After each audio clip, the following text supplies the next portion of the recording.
Ayan guys, gagawa tayo ng suman. Ayan, nakabili tayo ng dahon ng saging. Napakahirap dito humanap ng ano guys, ng dahon ng saging. Ayan, kaya nung may nakita ako, bumili kaagad ako dahil meron akong malagkit. Ayan, inano ko siya sa itong sugar. Inano ko sa gata. Ayan. Wait natin siya ng konti caramelize.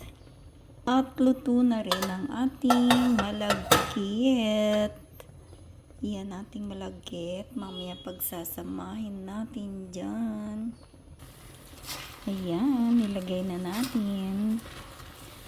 Actually, kahit hindi na ibalot sa sa nyog, sa dahon, biko na siya, diba? Ayan, na-mix na natin. I-cool down lang natin muna siya. Tsaka natin babalutin. Ayan, itong dahon ay i-ano muna natin siya sa sa burn ng konti. Ayan guys, meron na tayong suman. Ang suman ni Zen. Kain tayo. Masarap to.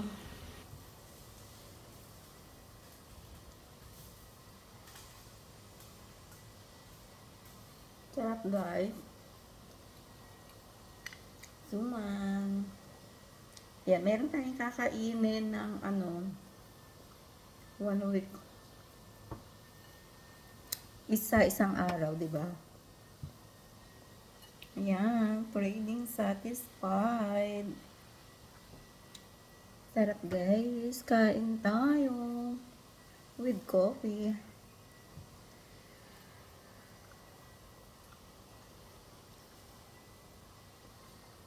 Sarap. Tinanggal ko sa dahon kasi nga para lumamig agad, di ba?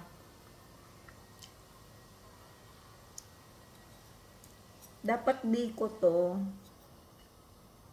Since nakabili ako ng dahon, sinuman ko na lang para ma-preserve mo pa siya ng ilang araw, no? Yummy, yummy. Pang merienda. Pang breakfast. Yan. Yan. Thank you so much guys for watching. Yan na siya. I-dry natin para masarap.